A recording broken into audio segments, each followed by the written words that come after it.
Hej og velkommen til endnu en video. I dag skal det handle om portvin. Jeg lige først om oprindelsen på portvin og lidt om portvinstuderede druer, områder, og så vil jeg til sidst have en portvin med til jer. Lige skal smage på, hvor jeg dekanterer den og har det. Men det starter på, så Portugal, de løsrettede faktisk fra Spanien her i 1100-tallet, og det gjorde faktisk, at det blev rigtig svært at sælge vin på grund af kvaliteten.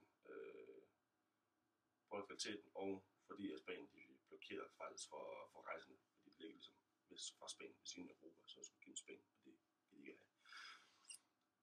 Derfor var Portugal faktisk en smule snede. De valgte så at sælge og forhandle deres vin faktisk til indlandet, og produktionen den var dårlig, og opbevaringen den var også dårlig. Det så betød, at det blev rigtig dårlig kvalitet, de faktisk skulle levere.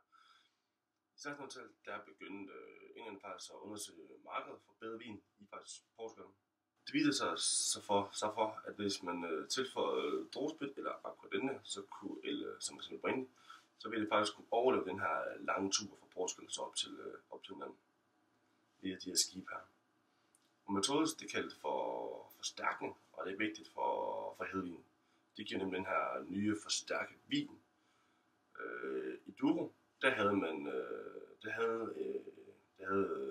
en munk fundet ud af at bruge druespritten under gæringen. Det betød så, at vinen den siddende der skulle bevares. Det var ret populært i England faktisk, og derved blev det standardproduktion i Douro også. I England der lavede man lavede også handelshuse England de lavede handelshuse i Portugal faktisk også. Portugal, der ligger en her by, der hedder Porto. Og Porto, den har faktisk navngivet hedvins portvin. Her var der strækker floden sig Douro faktisk igennem landet og igennem Spanien. Og portvinshusene er derfor lokaliseret i Porto. Det vil sige, at portvin, det kommer fra Porto-området. DOC, Douro-området er opkaldt efter floden Douro, og er fremstillet 56% portvin og 50% stille vin, der er tilladt lige knap over 90% forskellige druer til at lave portvin med. Portugal det er det 5. største vinproducenterland i Europa, og det fik EU-medlemskab i 1986, tror jeg det var.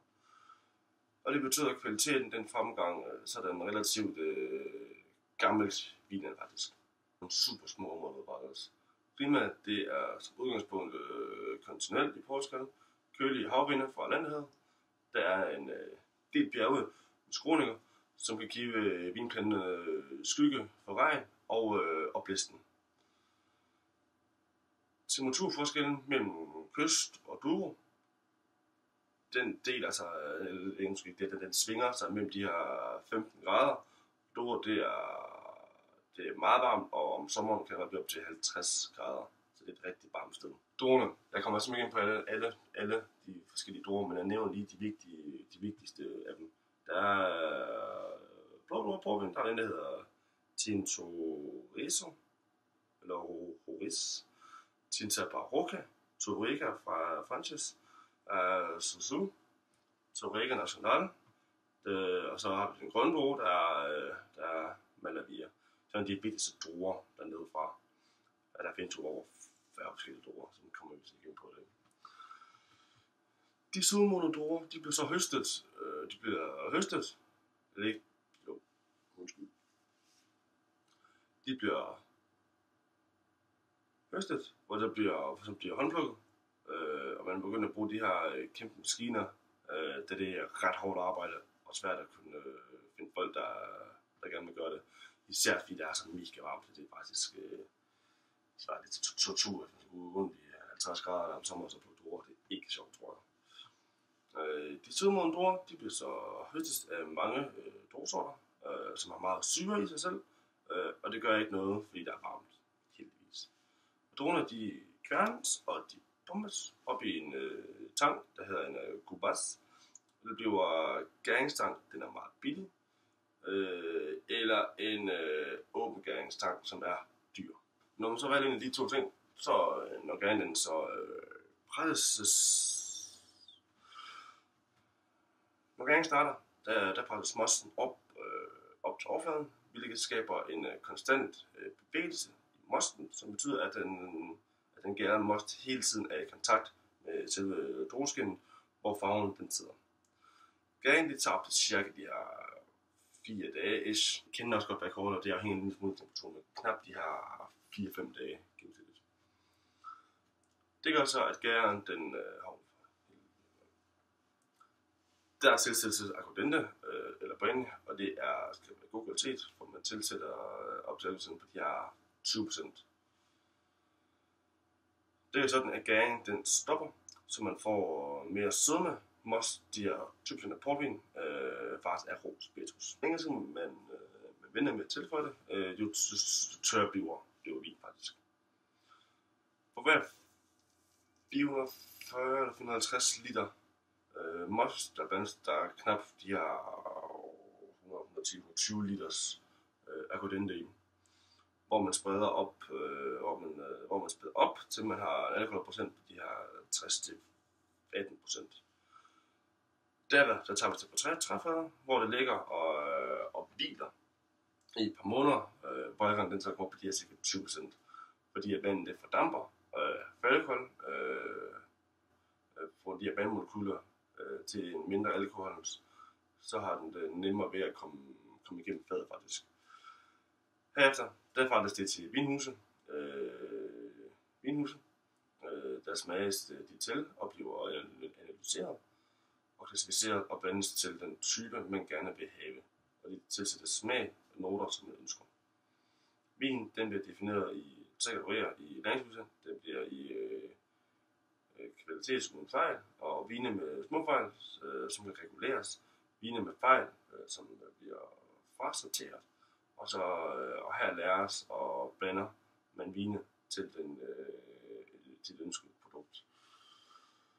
Hvor nogle lærer, og andre næsten ikke lærer. Jeg har den her, der hedder en white port, som er sød og tør. En ruby, som er 3 år på fad, har de her rubinrøde farve i sig. En tawny, der er en sammenstikning af flere års brunlige farve. Og så har den her tawny, som har alder på 10, 20, 30, 40. Men det behøver ikke at have lavet den tid. Det er sådan, så det foregår, at når man har lavet den, så bliver det sådan smagseksperter, som så smager på det. Og hvis den så smager af en tawny, der har lagt i 20 år, så er det så tawny 10. Hvis det er en, der smager som på 30, så er det så tawny 30. Det betyder ikke, at den er lavet i år. Det er bare, hvad den smager i år. Den hedder en Reserva Port, som er en sammensætning af 3,5 års portvine. Og en er Reserva, som er en sammensætning af 3-5 års portvine. Og en hedder en Golhaida, som ligger i mindst 7 år. Og en Vintage Port, som er den fineste og det dyreste produkt nede i Porto. Og den lærer kortest tid på fad. En LBV, Late Vintage, eller Late Bottle Vintage, er en LBV, som ligger i mindst 5 år. Og en er Single Quinta Vintage Port, der kommer fra et enkelt vingård. Jeg er lidt med til i dag, som er en Teras Vindsborg 2003. Den er lavet på Tinta Amarena, Tinta Barroca, Tinta Roriz og Touriga Franca. Kommer ned fra området Duero i Portugal. Smagen af den har også meget syre og nogle af de her mørke frugter. Her står der årgang, der står navn, og der står også, hvad type den er på. For det frem, så vil jeg selvfølgelig lige åbne flasken med min oplukker, og så vil jeg så dufte til selve proppen. Dufter der nogen fejl på, og efter vil jeg så give den til gæsten på det, så vil jeg lave til den. Og så efter vil jeg så lige smide den til. Eller duften til en masse. Rundt i den. Der er ikke nogen fejl på næsen. Har de her rigtig dejlige mørke bærnoter og rigtig frugt i det. Mørke pæne farven. Eller så på min karaffel her.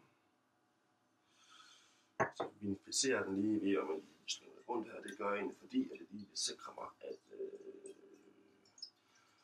at at der ikke er sæberester, også for at gøre selve giraffen klar til, at der kommer noget vin ned i.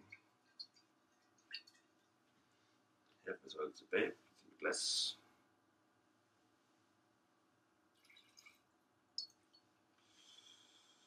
Nu tager vi til den igen, for at se, hvad der er sket med den. Og rigtig meget mere kraftfuld med noter, meget mere intens på de her mørke bær og mørke farve. Jeg lige smage den til og se, om der er smag på munden, og ikke kun gå for næsen.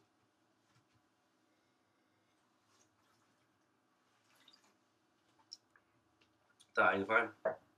Giver til gæsten. Så vil jeg så hælde det op i min graffe. Der er en lille fin stearinlys herfor. Jeg hælder en op i graffen her for at undgå, at der kommer bundfølge med, og også for at give den en smule mere power til selve portfælden, for at få lidt bedre aroma i. Graffen her på skrå over stearinlys her, så jeg faktisk kan se bundfælden, når det begynder at komme. Så lader jeg langsomt op for at undgå bundfælden ned på den. Og det gør jeg så indtil jeg kan begynde at se, at der kommer bundfælden med i. Det er nemlig ikke altid lige nemt at gøre.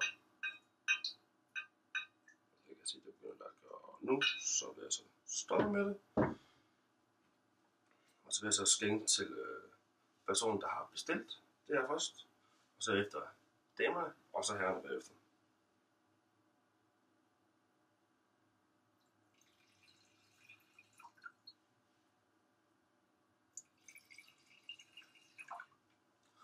Og ofte så vil man så spise, eller ikke spise.